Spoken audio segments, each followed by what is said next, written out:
Welcome everybody to the CADFP webinar on navigating the current landscape. I think we're going to give it a few minutes for people to join. My name is Chris and I'm an analyst with the CADFP program, and we will get started in just a few minutes. So we're happy that everybody is able to join us this morning.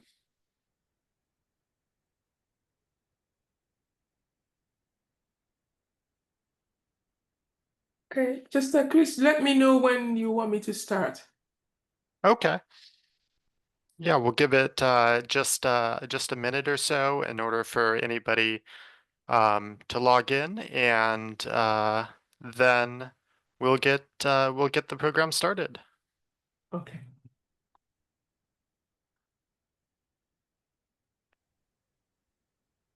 Okay, you're actually starting because you're the one introducing me. So.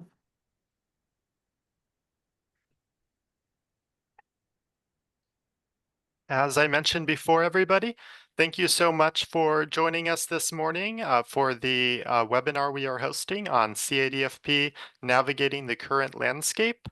We have a facilitator for this webinar who I will be introducing shortly, and we also have two panelists. And so we are excited to hear from these panelists and hear from our facilitator. Our facilitator that has graciously agreed to facilitate this webinar is Professor Philomina Okeke-Ihejirika. Phil is a full professor at the University of Alberta's Women and Gender Studies Department, and she runs a multi-million-dollar interdisciplinary research program with numerous projects. Phil's contributions to research, program planning, graduate training, and community development span 4 continents, including North America and Africa.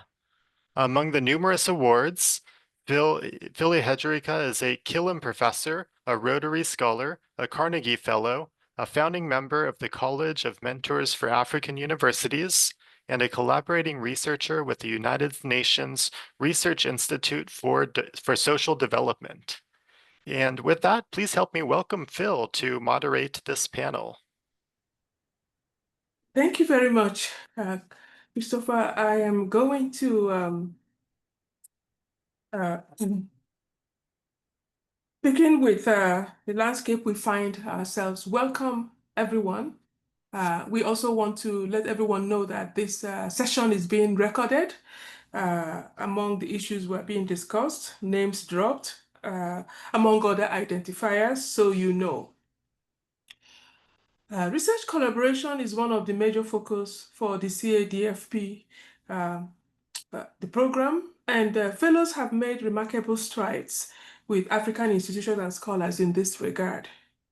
We know that funding sources have generally been on the decline over the years, but over the past 1 year or so, we've witnessed remarkable shifts in the US funding landscape.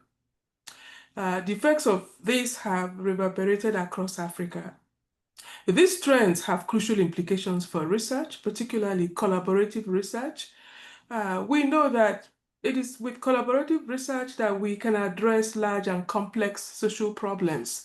It is with collaborative research that we can gather research with scholars and intellectual ideas across the disciplines. That is the only way that we can investigate the multiplicity of social intersections in our world. I am really excited to introduce the 2 CADFP alumni today who have kindly offered to share their own experiences and lessons learned in the midst of these trends. We have 2 of these scholars. The first person is Dr. Cedrick Kwuimy. He's an associate professor of engineering education at the University of Cincinnati. We also have Dr. Uchenna Ekwo. He's an assistant professor at Union College, New Jersey. We do hope for those who attend this webinar that from their presentations and our discussions today, we will gain new ideas on how to creatively move forward with research partnerships and funding, despite the many challenges being posed by the current US and global climate. Without much ado, we will start with our first presenter, Dr. Cedrick, will start with you. Each of you have 15 minutes to make your presentation, so we have a total of 30 minutes from you, after which we shall go into a moderated discussion and ask key questions of you. At the end of this moderated discussion, we are going to open the session for participants, for those who are joining us, to ask their own pertinent questions. So we begin with Dr. Cedrick Kwuimy. Over to you. Thank you very much, Professor Okeke. Okay, this is my slide. Thank you.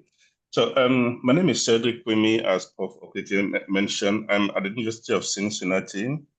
And based on the structure of this webinar and what I will do first, I will present some challenge that myself I face, and then I will give some example of type of collaboration that I was able to develop with some university in Africa.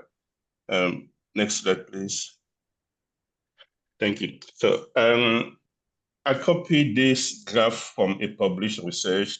Although the research was done in the university in Texas, it's still relevant. I feel it's still relevant to what we are trying to do with this webinar. This research shows the different challenge that faculty face when it comes to developing grant, seeking for grant. The main two I personal or based on institutional challenge that are related to time and awareness of funding opportunity. And from my experience, this can be easily solved. This can be solved through training, collaboration, and planning. And training, in my case, was mainly done through my institution and also through opportunities like this webinar, where we have the occasion to discuss with the colleagues and learn from each other. And next slide, please. The other thing that I've been doing for my research in terms of seeking grant, was to define a compass, what I call a compass, in terms of what's my direction, where do I want to focus? And as we see in the next slide, defining that compass helped me determine where to go for money. And my research is focused on workforce development and student experience. And I made the intentional choice to focus my research between an interface between academic and industry, and between academic and government. Next slide, please. Next slide, please. Thank you. Oh no, previous one, sorry. That was, yeah. So with that intentional decision of staying between academia and industry, initially, my first few years, I was mostly focusing on National Science Foundation grant, that is a federal agency. And I attended a workshop where we were discussing different source of funding opportunities, funding agency. And then I realized that NSF is actually about 50% of the grant money available for faculty. So I redirect my focus on other opportunities, like my local state in Ohio, businesses, private foundation. And as we see that on the next slide, please, we realize that NSF is just a tiny fraction, and along with NSF is NIH, one of those are the main two federal funding agencies in the US. So there is a growth, there's a constant growth on private grant. And with that information, what we did, we decided to do, myself and my colleague, was to have a database of all these private grants. And once, given the compass that we defined for us, given the direction that we defined for our research, we start developing a database of different private organizations that are interested in funding what we are doing for research, what we decide to do for research. And please, next slide. With the next two slides, we ask the question of who funds what, right? It's always good to have an idea of what is the priority of a funding agency as you are writing your proposal. So with this graph, we can see that depending on who you are targeting, the focus will be different. For example, if my research on student experience focus on equity and inclusion, it would be a bad idea for me to focus on government agency, because I know, especially with the current climate in the US, I know that's not the best way to go. So this gave us this helped us to strategically structure our target for grant, and strategically restructure our proposal and our research focus based on a specific agency. The next slide will also show the same diagram, but now focusing on broader impact, institutional challenges, and workforce development and teaching. So based on what we were trying to do, or we decided to do for research, or based on the research question that we have, we can identify from our database of possible funding agencies. We can identify which one is the best target. And then based on that, we structure our proposal to meet the profile of that agency. Next slide, please. Now, the current target, our current focus now, based on the previous diagram that I showed you, is focusing on philanthropic organization. And this second QR code is a research paper that shows that there's a lot of money there on philanthropic organization and private organization. And if you go to the next slide, yeah, you will see that in the US, about $900 billion are available for funding, like different organizations. When we do the cumulative analysis that those colleagues did in their research, there are about $900 billion available for research. So this gives us, again, a strategic direction on where to go with our proposal. And when we accumulate everything based on their research, they had 22 countries in their research. We have more than $1 trillion available. So federal agency is not the only way, only place to go for funding. So this, with this information, we are going through that process now to redirect our focus and make sure that we tailor our proposal to meet the need and the focus of this philanthropic organization. Next slide, please. And the good news for us, I mean, from my colleague and myself who are working on education research, is that whether you focus on Africa or you see it globally, they had a heavy focus in education. Like globally, 35% of this foundation are requesting a education proposal. And if you go down to our continent, to Africa, we have about 55% of this organization. This tells us, or we have the alternative to federal agency, and even if your focus, like myself, is on education, so we have other alternatives, and that's what we are exploring now, my colleague and myself. Next slide, please. The other opportunity that we are exploring is to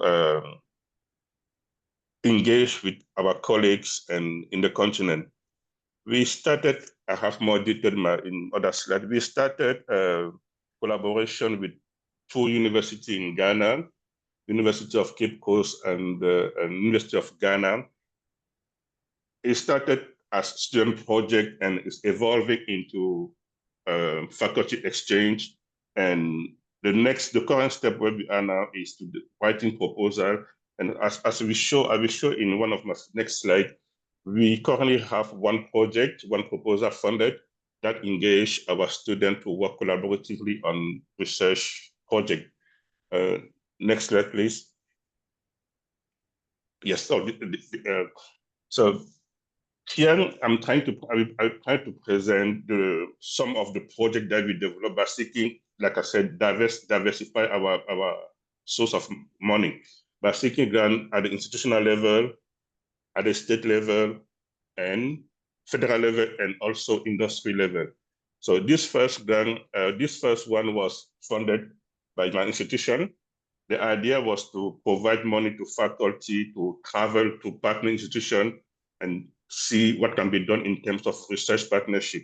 We also fund other faculty from other universities. In my case, is Africa, Ghana, to come to UC, to my university, and discuss alternative potential opportunity for research collaboration. Next, please. And we also, through university grant and industry, some money from industry, develop opportunity for our students to work virtually on engineering challenge with students from the University of Cape Coast.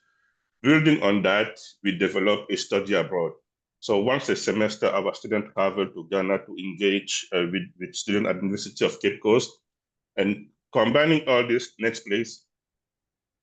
Combining all this experience has led us to our current grant that we have with the University of Cape Coast. A cohort of 9 of our students traveled to Ghana to work with 12 students on specific research projects that are of interest for the University of Cape Coast. Next, please.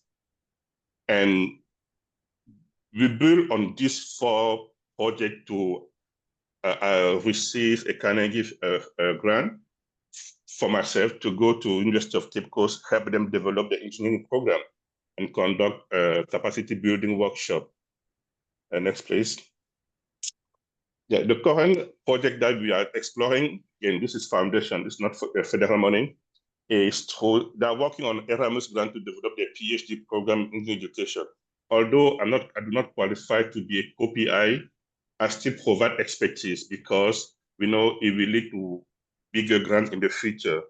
And we are also exploring with one of my colleagues the option of going through MasterCard again to develop this type of collaboration with our partner institution in Ghana. Next, please. We do not just focus on research projects.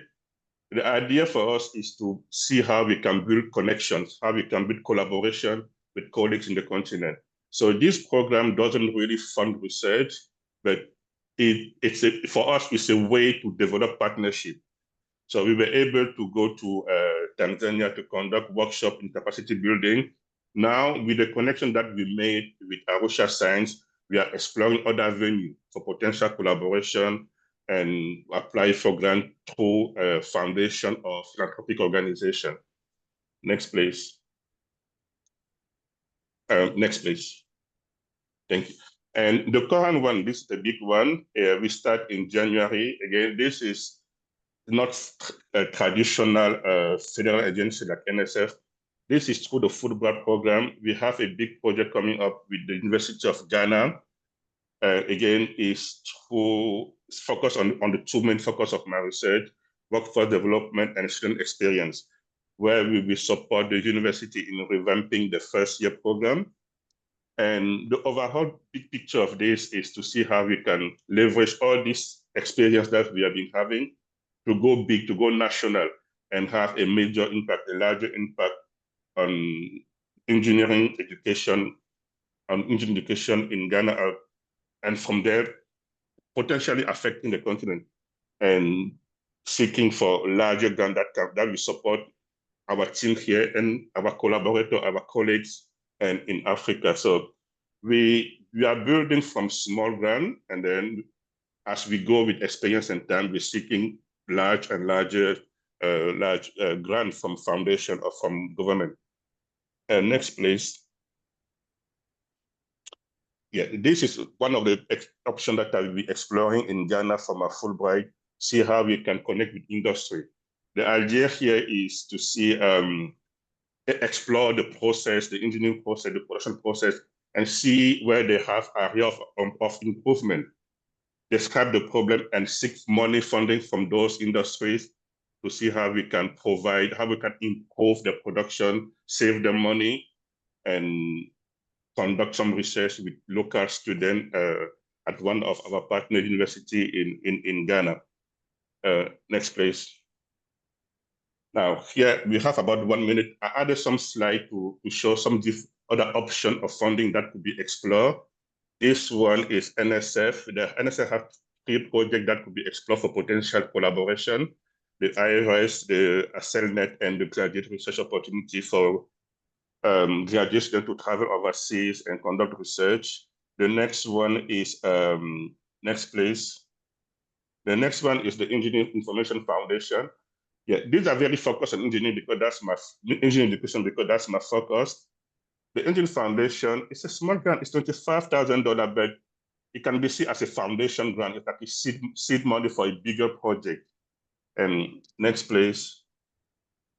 Spencer Foundation also can be seen as a seed grant, an investment grant, or depending on the option that you choose, you could go for a larger grant, apply up to $500,000 to conduct research. The good thing about Spencer is that even our colleague in Africa could apply for this, or we could apply in collaboration with Spencer Foundation. Next one, please.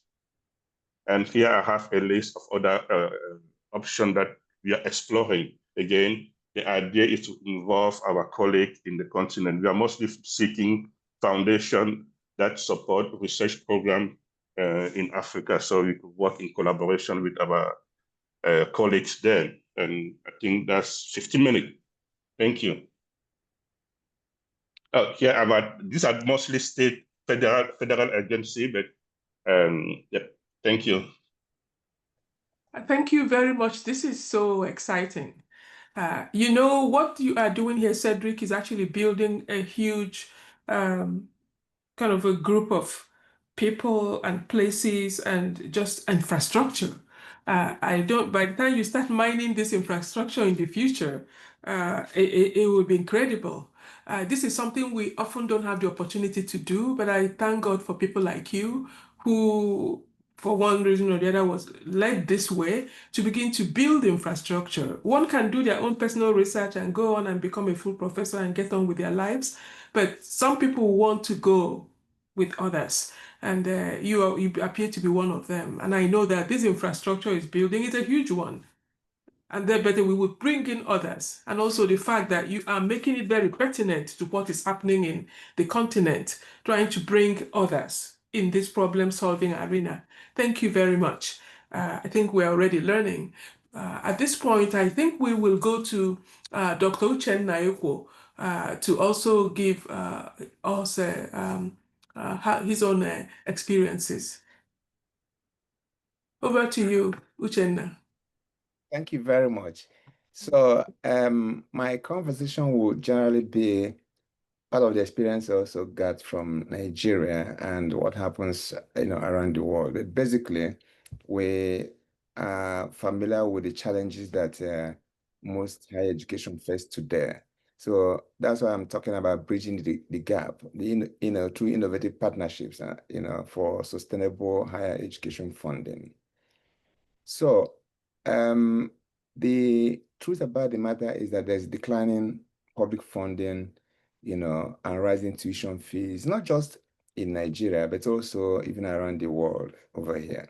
So all of us are witnesses to what is going on in the current climate where the administration is cutting even some budgets of some colleges and universities and so on. So in that circumstance, what do we do? And especially in Nigeria, where most universities are government funded or government owned, okay? So that's why I emphasize the role of philanthropy, grants and alternative revenue streams, okay? Yes, like in Nigeria, for example, this current government there, when I was there, said they were giving loans to students. It never happened in the past. It was a new thing. It's actually a new thing, but to the extent to which, there are a lot of critics against that program, but the extent to which it's able to change the situation is what we are not yet able to determine. But the fact that there are some people who could not go to school in the past because they didn't have school fees, that could be a little bit of an improvement. Okay, but again, given the rising cost of education, whatever they are given, is it sufficient to really carry them along? That's a question that most of us are not sure of, because the government is taking credit for that, but to an extent, is it feasible? Will it really solve the problem? For me, the answer is no. Next slide, please. So a lot of colleges and universities in Nigeria do not really know that they have to look elsewhere.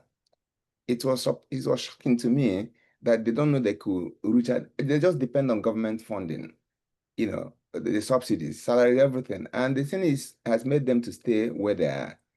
So I even had to conduct, basic training programs, showing them how to look for money, both within Nigeria and outside Nigeria. There's this thing we use, pivot funding mechanism. I even had to show them, although you have to pay money to have access to that database, where you can have, if I just checked in, it's about $83 billion available, for funding. So, but again, it depends on how you're able to, present your proposal and whether it can be accepted. So all of them were surprised that these things are there. And even domestically, they can also get some money. They don't know that. So I try to expose them to some of those things. Quite frankly, during my stay, for the first time in that department, this is a department, that the department has been there for 50 years. They don't have an effective alumni group.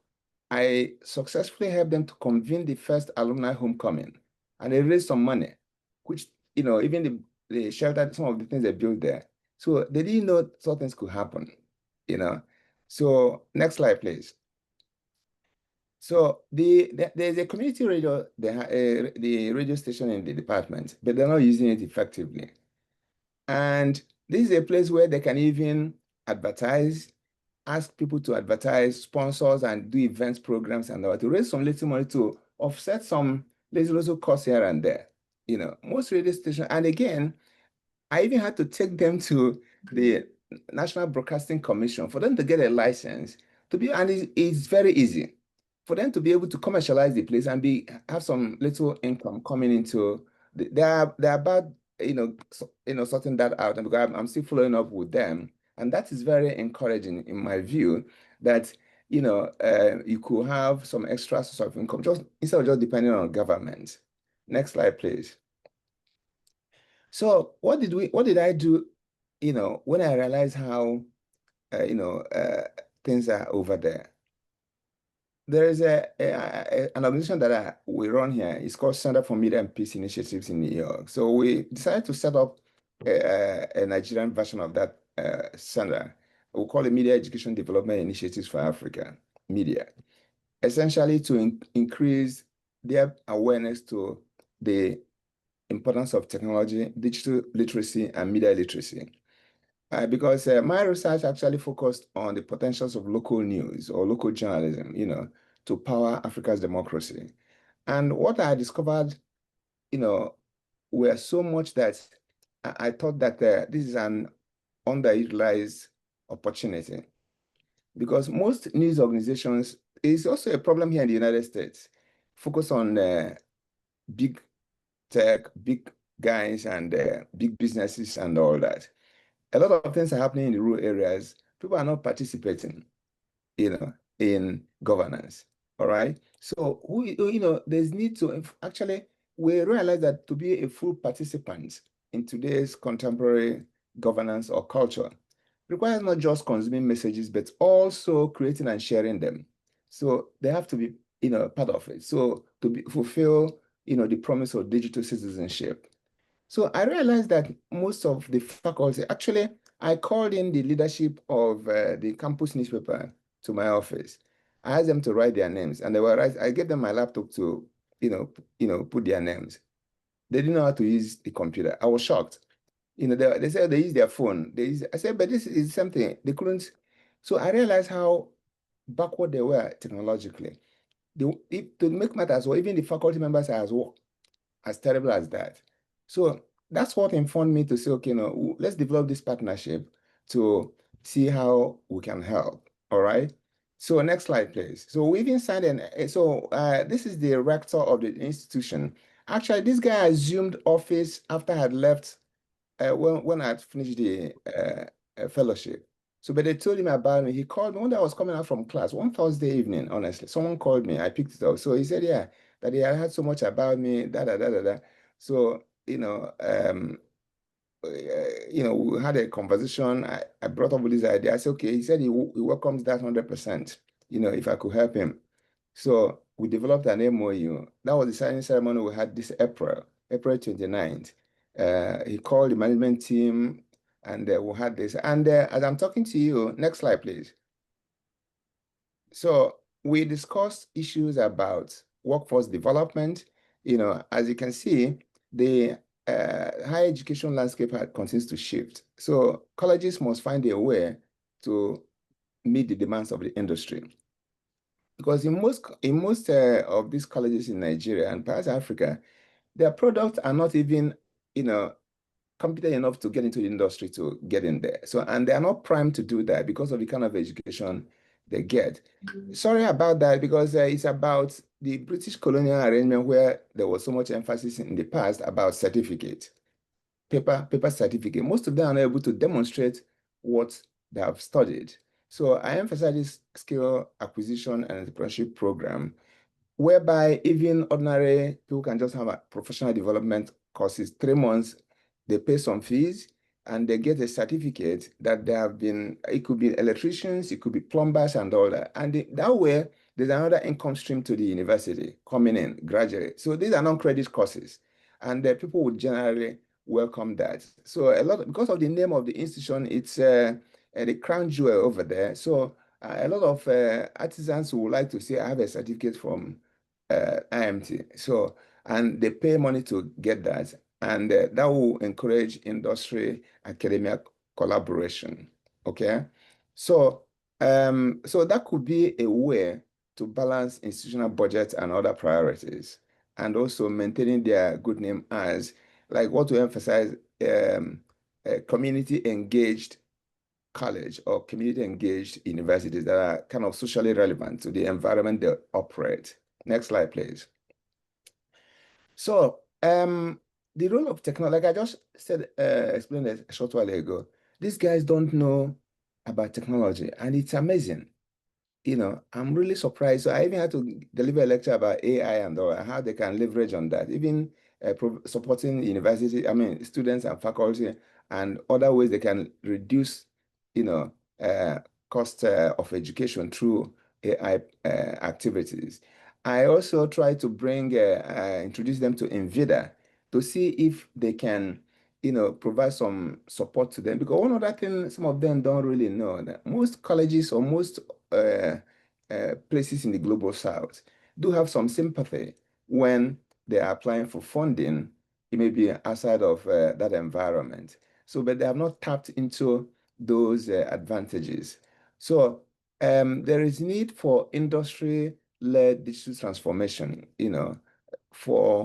and you cannot do this when you don't have that basic understanding of what technology or what digital literacy means. As a matter of fact, I have to actually mention this guy. There's one guy who wrote a book in 1970. It's called Future Shock. His name is Alvin Toffler.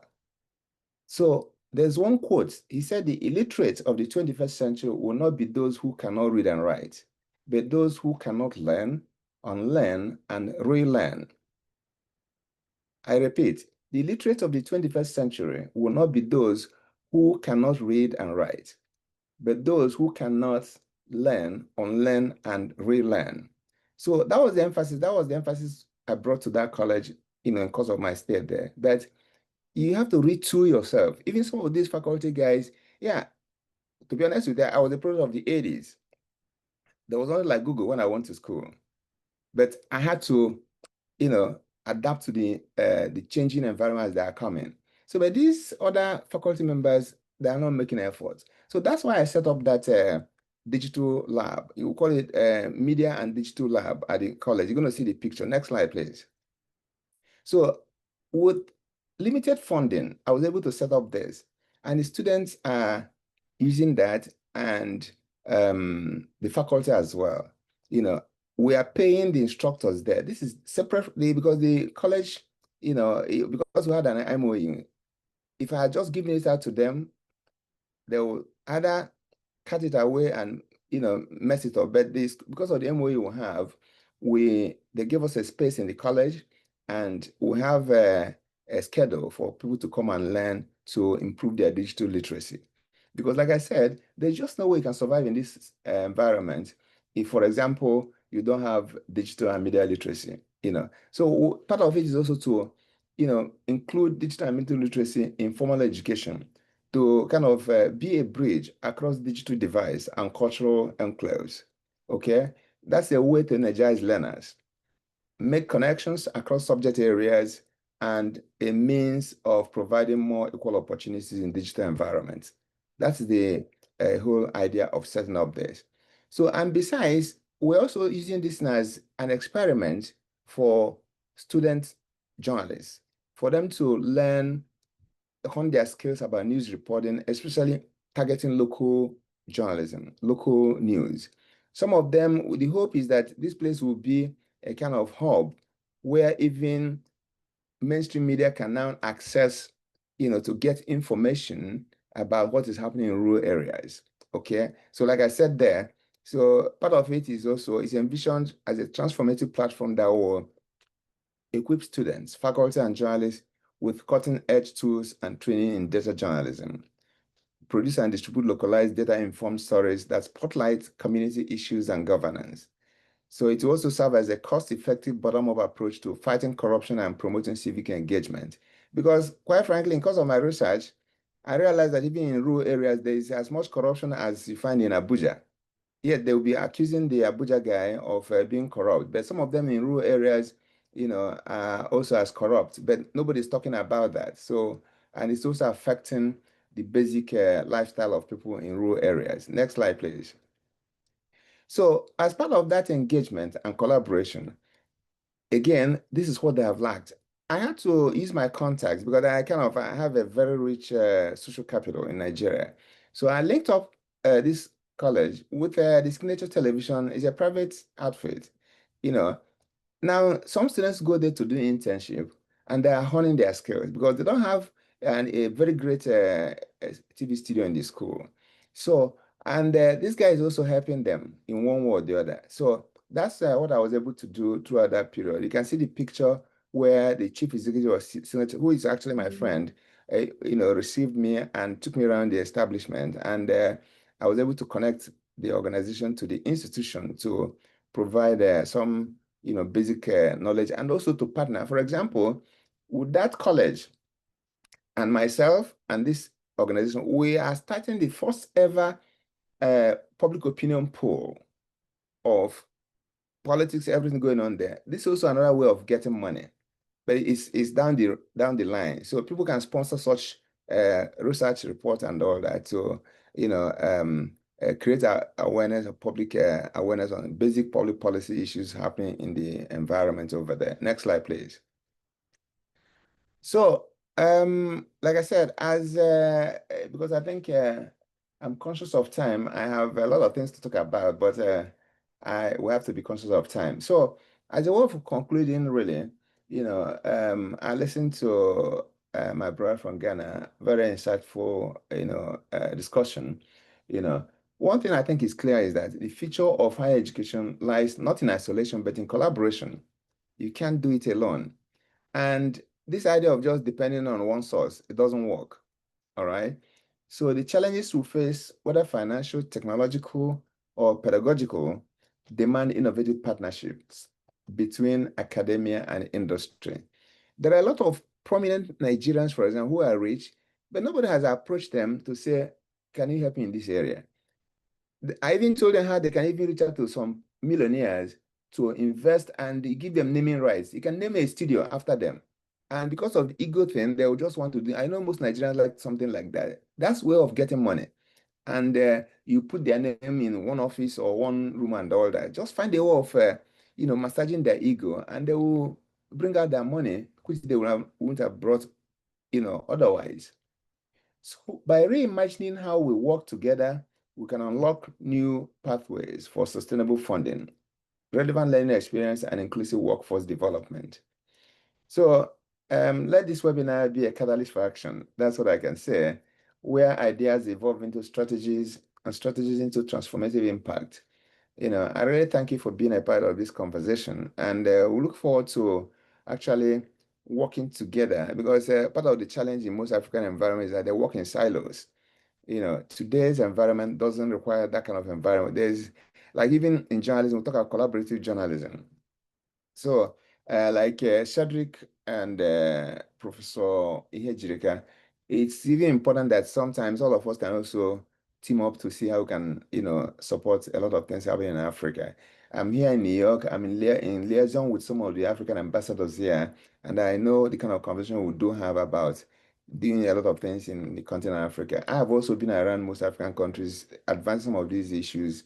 I was in the University of Khartoum. They also have some of these similar challenges, but we can find a way of really helping. On that note, ladies and gentlemen, I'd like to thank you for your attention. I have to say, Uchenna, you've really gotten me excited. I am just so, sometimes you lose faith, sometimes you wonder what's going to happen to the future of Africa. But when one listens to people like the two of you, you can tell yourself there's hope. One thing I'm happy about the presentations. Uh, Typically, people talk about, okay, you go here, you get this, you go here, you get this.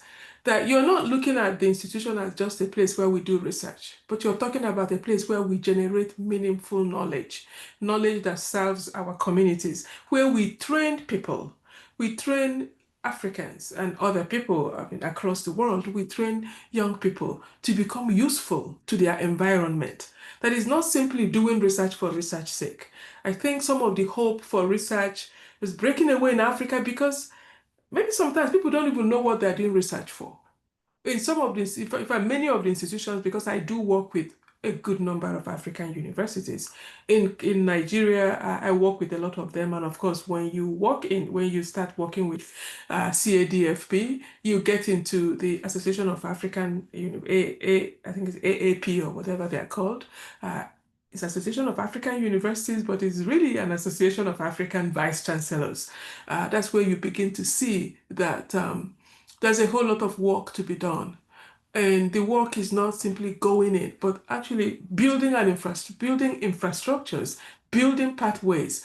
This is what I saw in the presentations you made today. And Uchenna, for you that is working, in the journal, in the journalist arena, when you talk about interdisciplinarity, when you talk about collaboration, when you talk about the things people have to do, you don't just walk in there, do something and come out, but how do we build these institutions? How do we rebuild these institutions? It's really quite a bit of responsibility that would have to be done as a collaboration.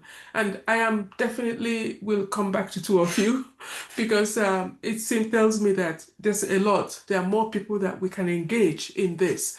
And with more people engaged, we can do more. I think I will just kind of calm my excitement and open this session up because we have a very short time. We can talk later. I will focus on about 6 questions. Because of our time, I would like you to be very, very streamlined in answering the questions because I know that the audience want to jump in. So I will ask, and if you respond in a very in short terms, then we can go to the Q&A. So first of all, I would like to ask for you what you consider to be your biggest challenge this year, given the current education and funding landscape. I will start with Cedrick. What is the main, most important challenge? There are many of them, but yeah, thank you. I would like to say a very short answer. My main challenge this year has been, I'm working on it, has been diverting from seeking only federal funding, getting in the process of understanding what foundation want, what philanthropic organization want, what they're looking for, and changing my mindset to that direction. But I'm working on it with some colleagues. Thank you very much. So you are now beginning to seek out other sources of funding instead of just sitting where we usually are, the academic funding.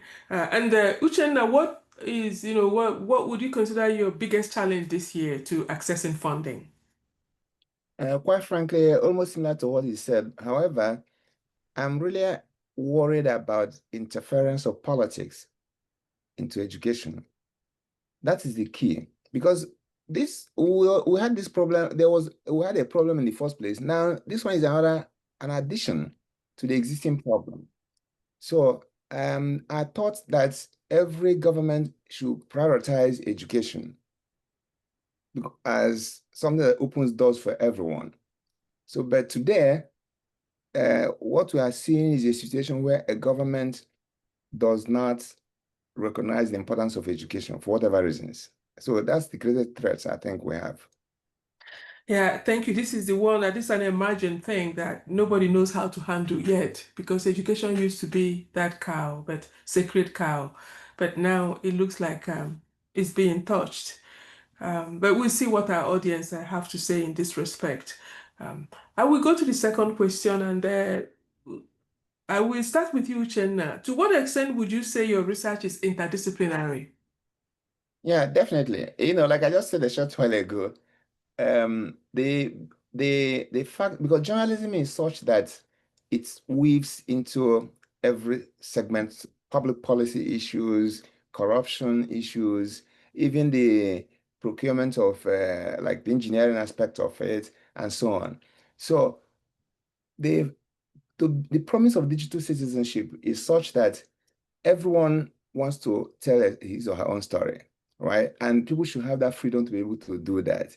So a situation where there is a digital divide does not enhance interdisciplinary collaboration. But if, for example, the inclusion of digital and media literacy in formal education can be a bridge across digital divides and cultural enclaves, like I said, it will energize learners to make connection across subject areas.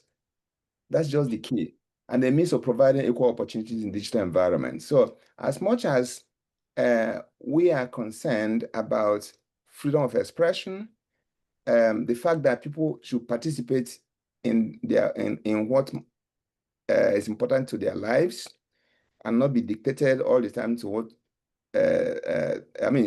forced to listen to what they don't want to listen to, or the fact that the media should really give recognition to ordinary folks, the so-called marginalized people, right? So we have to have a way we have inclusion of everyone in the governance process. So that's the way it becomes interdisciplinary.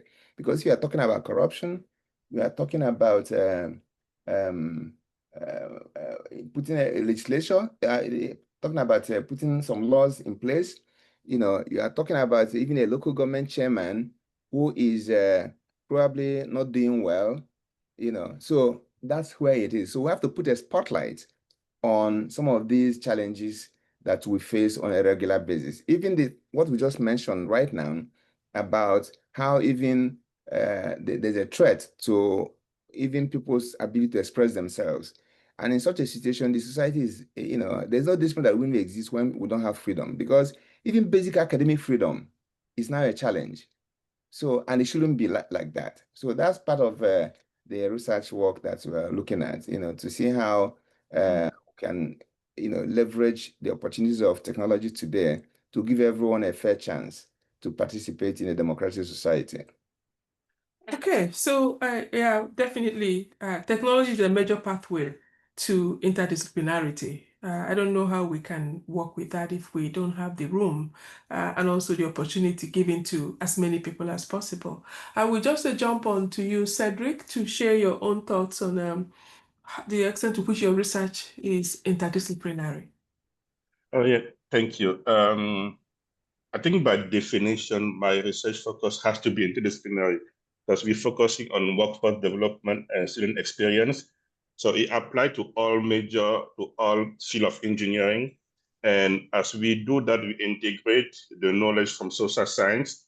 So some of our collaborators are from social science, some of our collaborators are from business school, because we also consider the entrepreneurial aspect of engineering.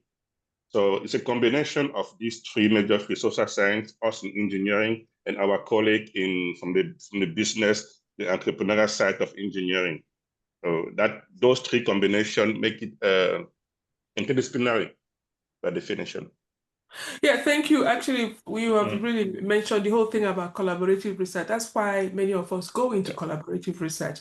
If you go into it, you have to be interdisciplinary, because that's the only way we can harvest a lot of these people from different and also different ideas. And that's the only way you can study what I say, the complex social problems. If there are many of us and we bring our various ideas, and also the marriage between the social sciences and the sciences, especially the applied sciences, is also an emerging thing that is really making research very, very exciting. I will now go to the third question. I start with you, Cedric. If you can just give a brief comment, and if you can streamline your responses so that, because I know people are getting excited and they would like to really jump in at the end of this moderated discussion. Could you comment on the level of collaboration you've attained in terms of team size, if applicable, and funding pocket? I think you've mentioned funding pocket before. You've given us some idea, both of you, so you can just focus on team size. So in terms of team size, I see myself like in two different type of team, like my college team within my college, different department.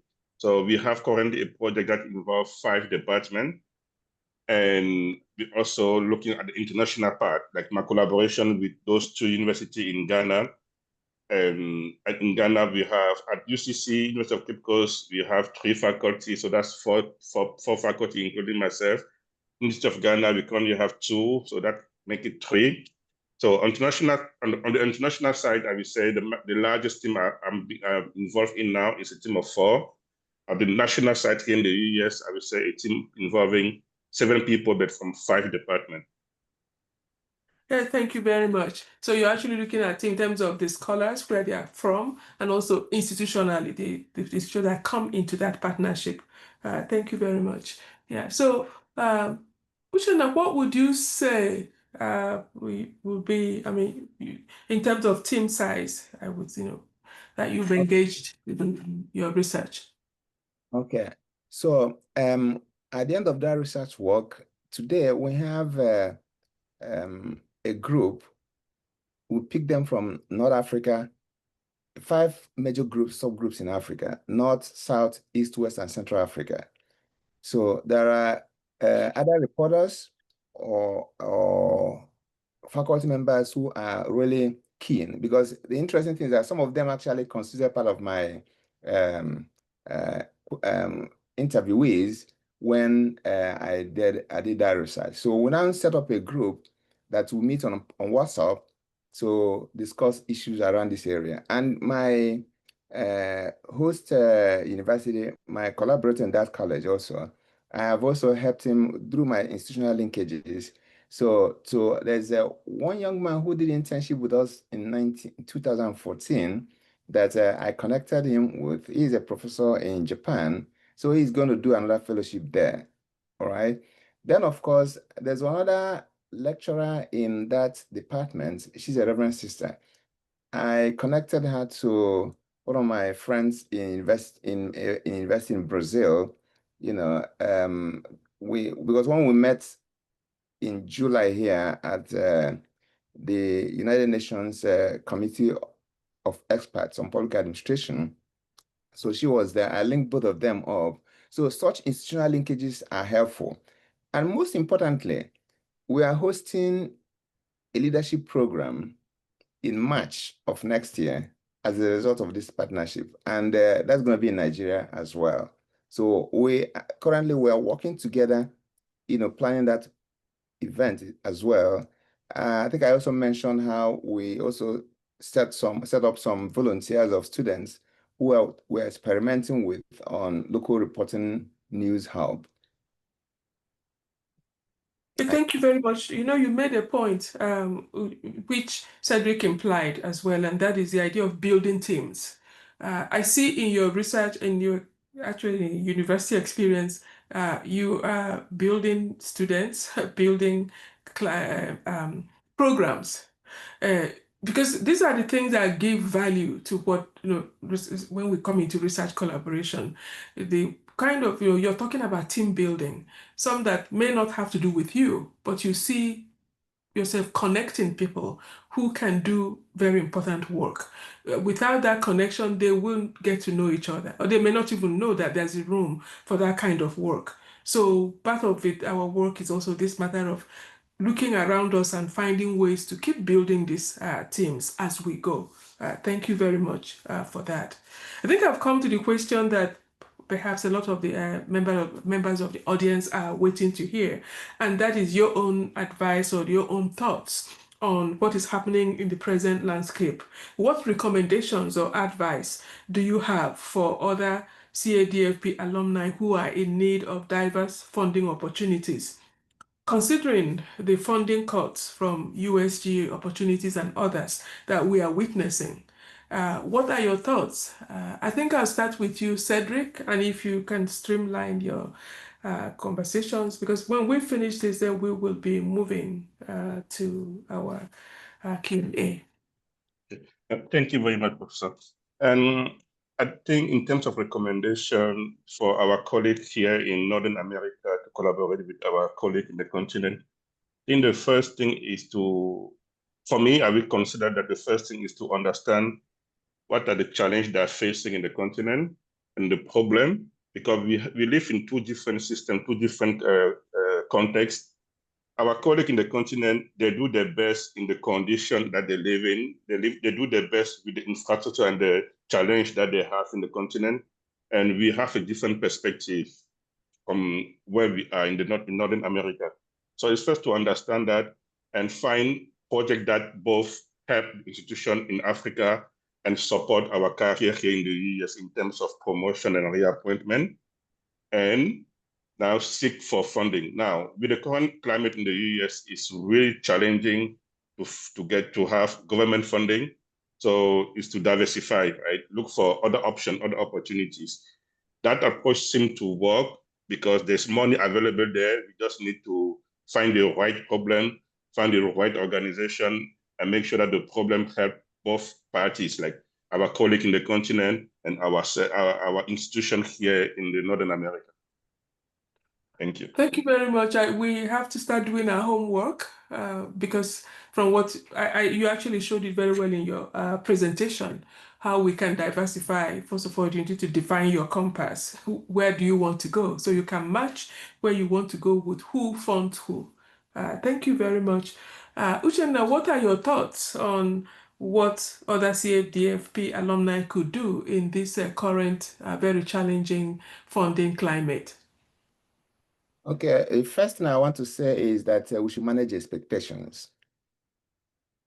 That's first, because sometimes there's this perception that, oh, there's so much dollars in the United States or whatever, and even people back home think, these things are hanging all over the place. So they should really, there has to be a kind of awareness that this is not the reality of the situation.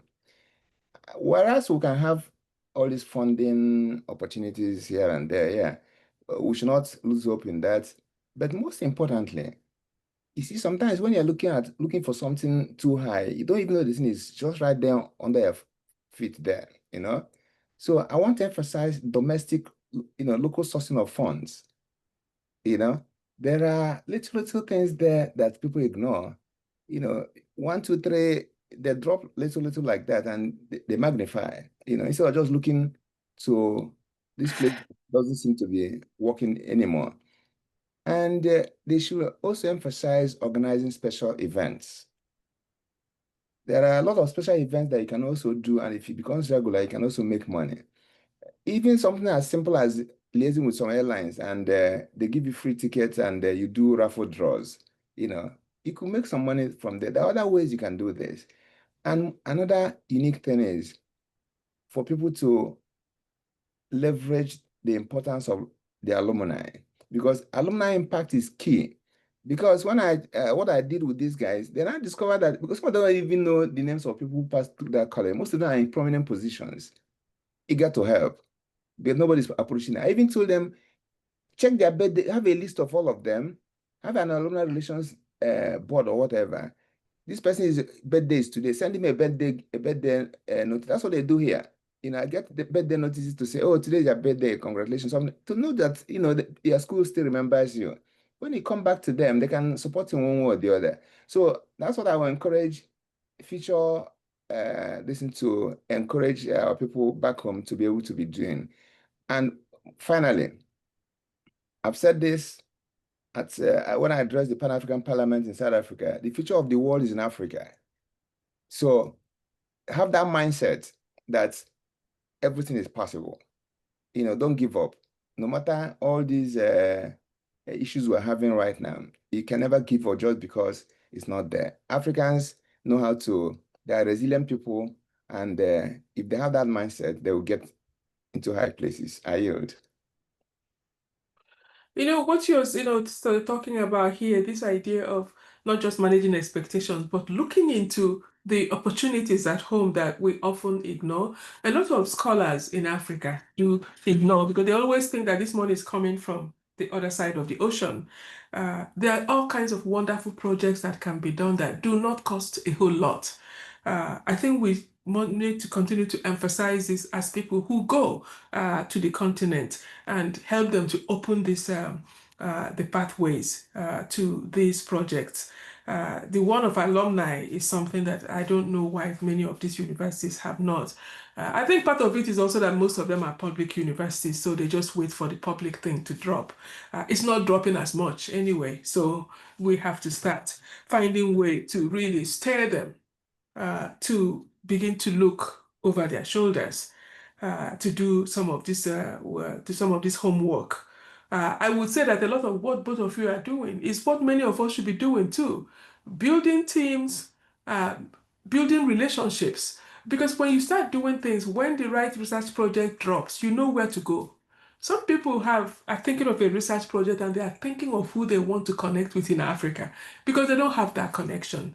When you have these institutional connections with other scholars, when ideas come and when possible funding sources drop, you know where to go. And those are the research projects that actually bear a lot of fruit.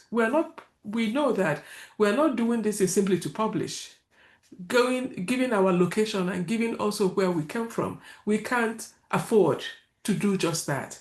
I think we have just one last question. You did mention this in your presentations, but I just want to know if you have any thoughts about it, and that is if you have found new opportunities for collaboration with your CADFP host. I know you talked about what you're doing. Are there anything in addition to what you have spoken? I will start with Uchenna, I'll start with you. Anything in addition to what you're doing now that you remember?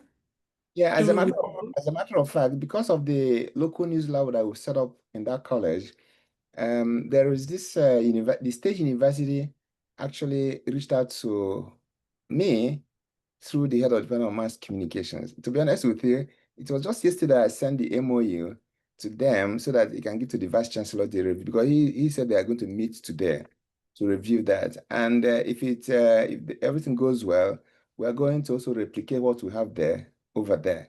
In other words, the thing is still expanding. That's the way I look at it. So I told them I'm excited to help, as much as I can, if we're able to develop that kind of partnership. So that's what I can just say right now that has become a new thing yet, Yeah, good. And of course, if it works, we replicate it. If it's working, then that means that we can just take it from one institution to the other. So Cedrick, what about you? Anything you remember or thoughts of where you're going with your host? Yes, so thank you very much. One thing that I was happy to discover when I was there for my fellowship was that local industry, that they are eager to improve the production, they're eager to improve the benefit. And one way to do that is to sometimes it's just to change the production line, just to change the process of developing or producing the devices or the product.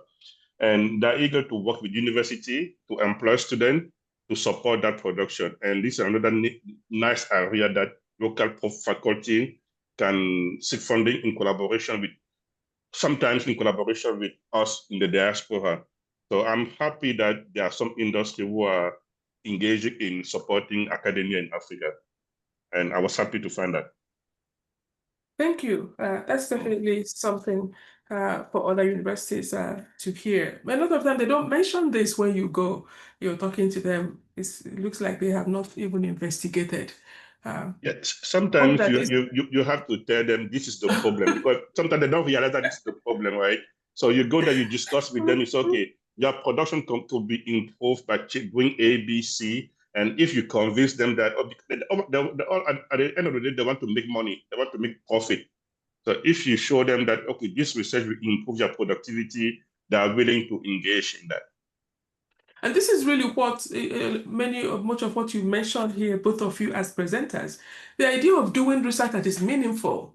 I think maybe this is the other place it didn't bother much, and even those who are inside the university, there isn't much of the appetite because people are not doing something that actually is exciting, something that is making some kind of waves outside.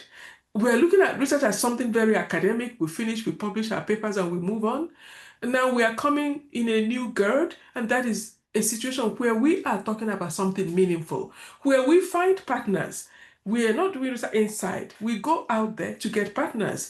A lot of work, you talk a lot about industry, and that's obviously because of where you are. A lot of my work is with community, but these are also forms of communities too that we search, and these are some of the information we take home. I am really very excited that for both of you, maybe we were coming here to listen to you to simply say, I did this research, I spent this. I think many people who attended this today, me especially, are encouraged and are also challenged in terms of how we should go out there, not just looking for money, but looking to build things, looking to educate, looking to inform, looking to expand and to replicate. That is really something that I think it would be exciting. Anyone that came to this place today would not say that I can't find any way to go. We will find at least one pathway. At least I have found quite a few to go further in my research collaboration. We want to say thank you to both of you. We're also very thankful that you are prepared for us to do some kind of work and that you are inviting those who might be interested to join you in this. I will. We've come to the end of the moderated discussion. Very, very thankful for these presentations. And we are now going into the Q&A. We're going to have about, I guess, 20 minutes now to invite questions from the audience. Do we have anyone? The Q&A? If you have questions that you would like to ask, you can put them in the Q&A box. I don't see any questions yet. But if you would like to ask a question yourself, you can also raise your hand and we can call on you in order for you to pose your question directly to the panelists.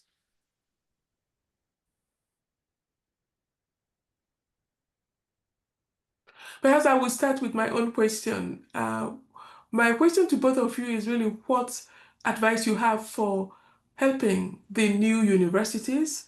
Sometimes I do not know where to begin with them because there's very little there in terms of even the buildings. Everything is just starting off. They are doing all the programs, but there's a shortage of staff, there's a shortage of facilities. When it comes to research collaboration, where do you think that you step in? I do meet vice chancellors who would say, oh, we want you to come and help. We heard about you. We want you to come and help. What are your own thoughts on how to get into the younger universities, the newer ones? Where do we begin? Do your own thoughts. I'll start with Uchenna.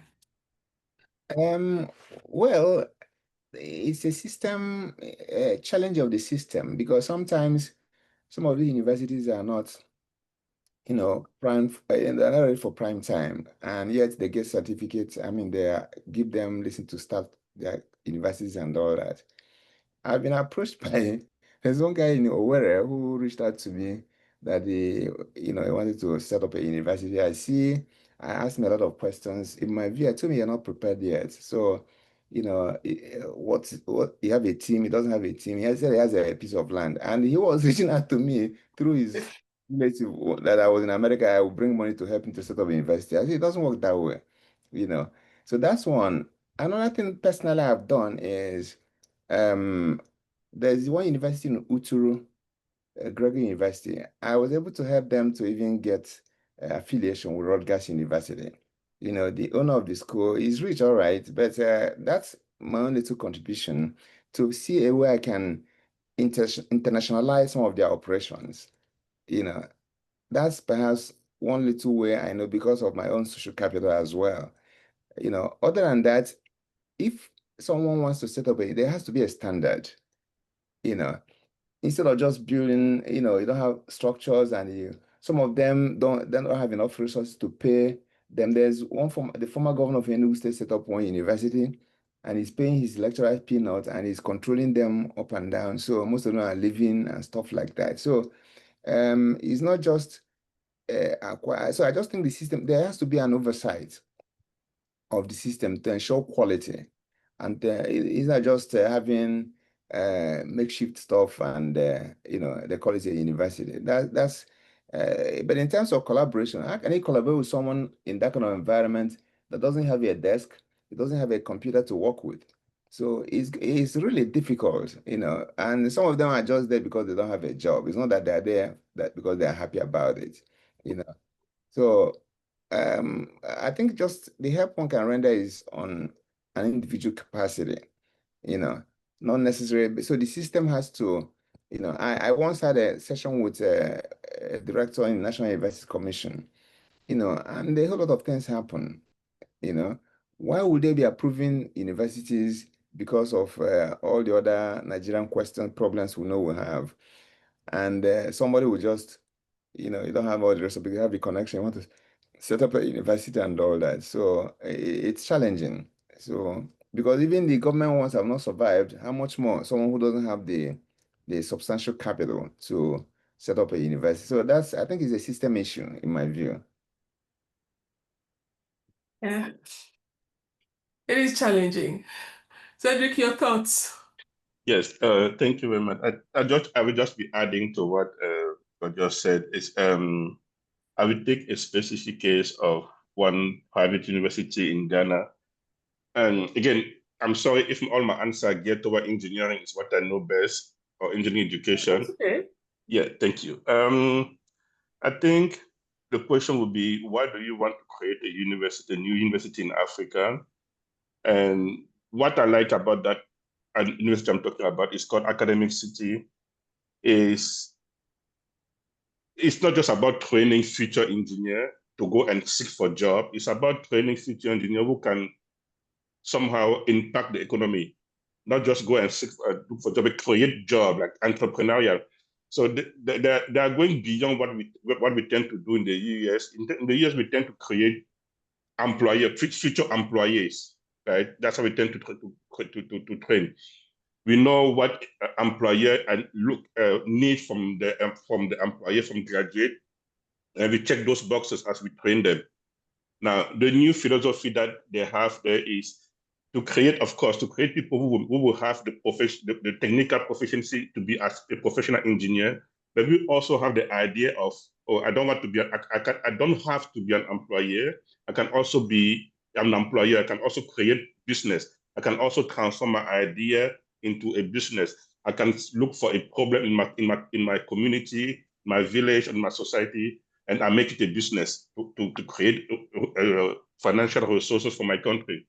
So I think we need to, as we create new university or colleges in the continent, we need to think about why. We don't have to copy what people are doing in the West, Europe, America, or Canada. We don't have to copy that. But we have to think about what works best for the continent, what works best for the country where we are, and what are the resources that we have to achieve that goal. Yeah, it's a huge challenge. But from what both of you are saying, we do what we can.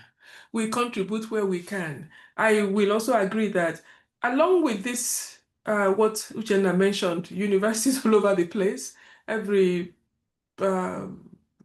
place you get to, if you get to the end of a block, that's a university.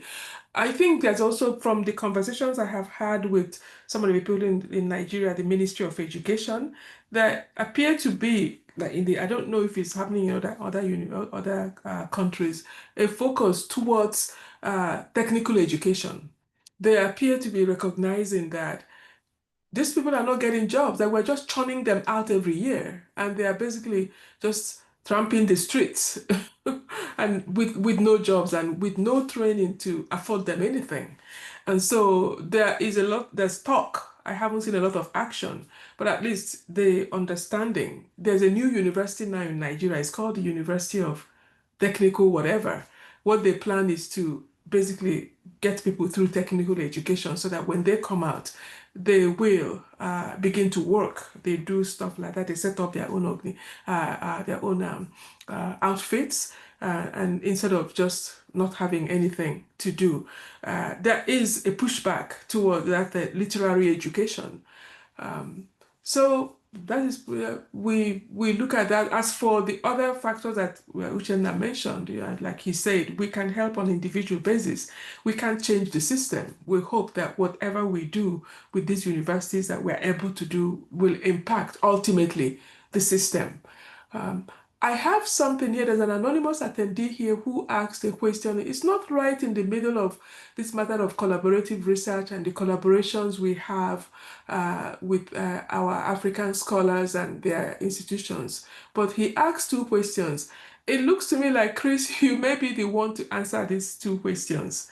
It says, has CADFP Alumni Association initiated any action to invite or request that African universities fund colleagues in the diaspora on the continent to work on collaborative research?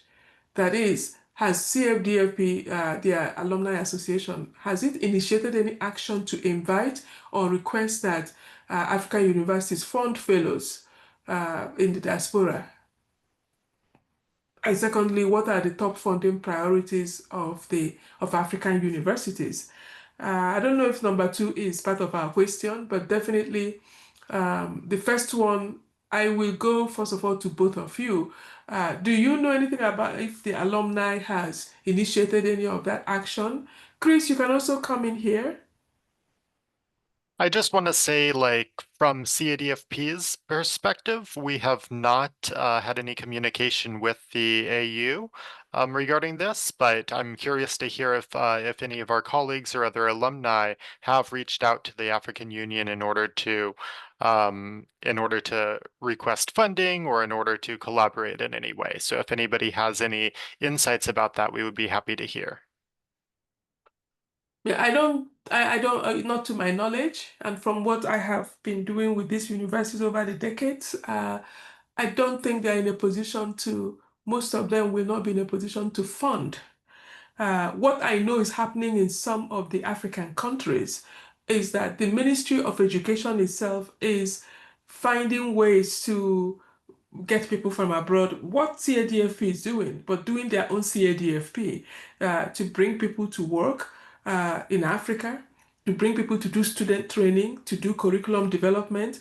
Nigeria's one is in the process of being formed. The idea is that the Ministry of Education will foot the tab. It's not the universities. They are not in a position to fund those kinds of things. But the government could decide to come in, as the Nigerian government is trying to do now. But of course, the question would be, to what extent is that going to be sustainable? I just want to know, what are your thoughts?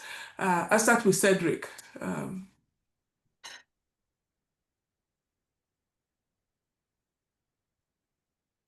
Looks like you're muted. Oh, sorry, thank you. Yeah, I was saying that I'm not sure about the answer to this question. I thought Chris with the Carnegie, we have the perfect answer to this question. And yeah, I'm not sure how to answer this one. I don't think anything has been, and that's because the universities are not prepared to bring that. I don't think they have the money anyway to do that. Uchenna, any thoughts along those lines? Anything you've heard? No, honestly, I have not. However, I think what Chris responded could be a way out, in the sense that maybe he may have to look into it to see whether there is a prospect of working together to, try to do whatever the questioner said, because it could just be a new way of expanding their operations. That's why I say it. So it's important, for example, for him to liaise with either the association or the union to see, this is something someone is suggesting. It could also be one of the outcomes of this webinar, that this is an important area that someone thinks we can explore. If they review it and it is something that is doable, then that would be a great thing. Okay, thank you. I don't think the questions, we're not in a position to answer question 2, which is, what are the top funding priorities of African universities? That would keep us here for quite long. So I think I'll go to the second question here. It says,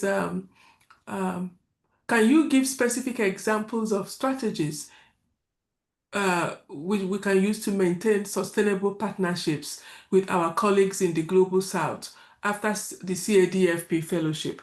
As you know, that basically defeats the question that the other person is asking. CADFP Fellowship is ending, it's not going to be there forever. So how do we maintain sustainable partnerships with our colleagues in the Global South after the CADFP Fellowship? I will answer, for one thing, I know that, just to set the stage for this question, I know that CADFP will move into something else. There is a plan that is being formed, is still in its infancy, to develop something that is like that, where the alumni, among others, with some kind of a diaspora initiative that will replace CADFP. It is still in the infancy stage, so there isn't much that can be said, but CADFP will end and this new one will start when we are not very sure about. I just want to hear your thoughts about how generally we can maintain sustainable engagements, academic engagements and research engagements in I say in Africa and then the Global South in general. Any one of you can start. Actually, for me, what we set up in that college and we also replicating in the state university will be, it's not something that's just going to end one day. So my goal is something that, building something that will even live beyond my life, so to speak, So, and that creates that rapport, that connection, because if I had just given them, I donate this to you guys, and back off, I won't be able to achieve what I believe I'm achieving right now, because I'm looking at, because it's kind of public-private partnerships, so, and that will create more opportunities in helping to guide them, provide some of them with linkages internationally and all that. Okay, and like each time I travel to Nigeria, I'll go there to see what's going on and so on, because they are giving certificates for this program, and I and the president of the college, as will sign this, there's a ceremony, so it becomes an ongoing thing. So that's what I envisage. And like I said, most of the faculty members still reach out to me, asking me questions about some research endeavors. Some of them want some clarification on one thing or the other. Yes, most of them are also asking you to help them to get sabbatical. Yeah, I'm doing that. All right. And to be honest with you, there's one of my colleagues here who, through my efforts, has been accepted to start a sabbatical next year in that college. So those are the kind of support. So when he goes there, he'll be telling them, yes, that, it's as a result of a fellowship that I came, that he got to know about this college, and I had to speak to the president of the college, who now accepted him to do his sabbatical. So those are the kind of things. So it's a two-way traffic. Some of them who are also, like I just told you about the Reverend Sister, who probably, if the Brazil thing works, she's going to go there. All right. The other guy is going to go to Keio University in Japan. So those are the kind of how to sustain this. And if I didn't have all those things there, as you know, I just finished fellowship and, that's it. They don't have my phone numbers. There won't be any something to attract me to that place. Because some of them are also helping to mobilize some students to volunteer to be part of that hub that we set up there to experiment, because they don't have those facilities. So it's both sides are benefiting. So that's what partnership is all about. And in the future, if I'm able to attract some funding, I'll be supporting the college in one, because again, I'm setting up a podcasting station for them So the engineering design, everything had been done.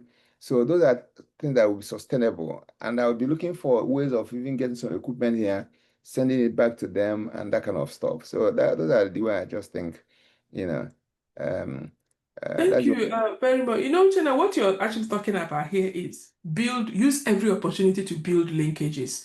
Some will last, some may not, but the examples you gave are things that would last beyond you. Get them to, don't just keep giving them fish. Show them how to fish. That's what you're doing. It's in the beginning stages, it seems kind of challenging, but they will have to learn how to fish. Everything will not simply be just handing over the fish all the time. So to me, we should use every opportunity to build linkages.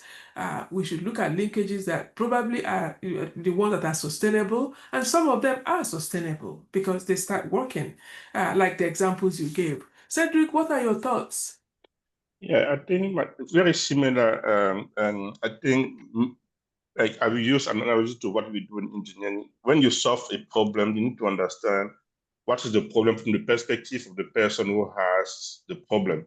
So as we're designing this collaboration, and maybe we need to want to understand first what do our colleagues in the continent need?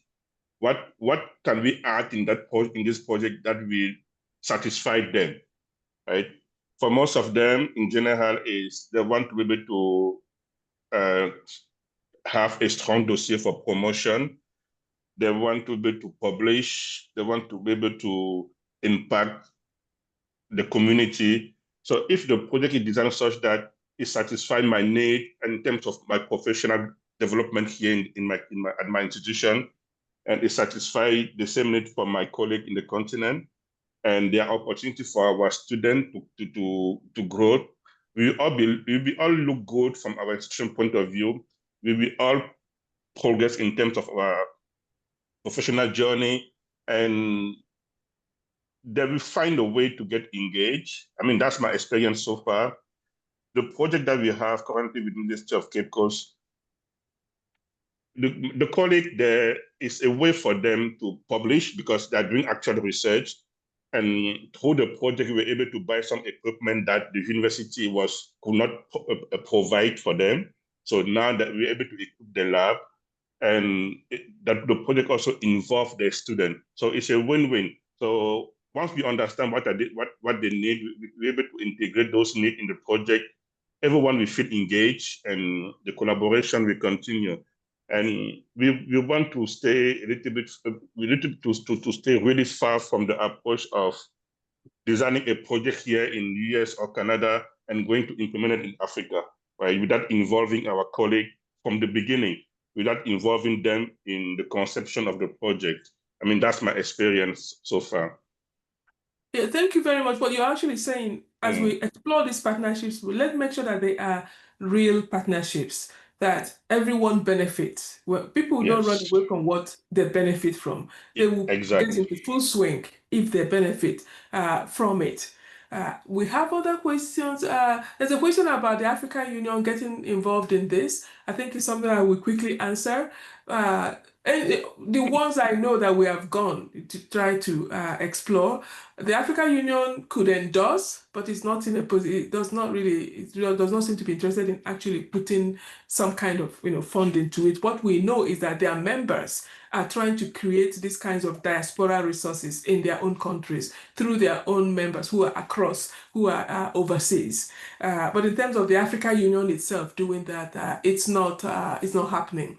We are at the end of the day, so I'm just going to hand over to Chris to end the webinar. Thank you so much again, Dr. Kwuimy and Dr. Ekwo. Thank you. We've learned a lot, and we hope to reconnect soon. Thank you. Thank you so much, everybody, for joining us. This has been such a pleasure hearing from our panelists, and thank you so much to our facilitator, Phil, for leading this session. This has been very informative, and I hope everybody has gotten a lot out of this session. I just want to invite everybody to stay in contact with us and reach out to CADFP if you have any questions about what you heard today, or if you have any other things that you would like to talk to us about. We will be making some announcements about the CADFP program either later this year or early next year about additional activities that we have coming up. And so keep checking your email and reach out to us if you have anything that you would like to discuss. Thank you so much again to all of our facilitators and panelists. This has been such a great session. And with that, we will close the session. So thank you all for attending. Thank you. Thank you very much. Thank you.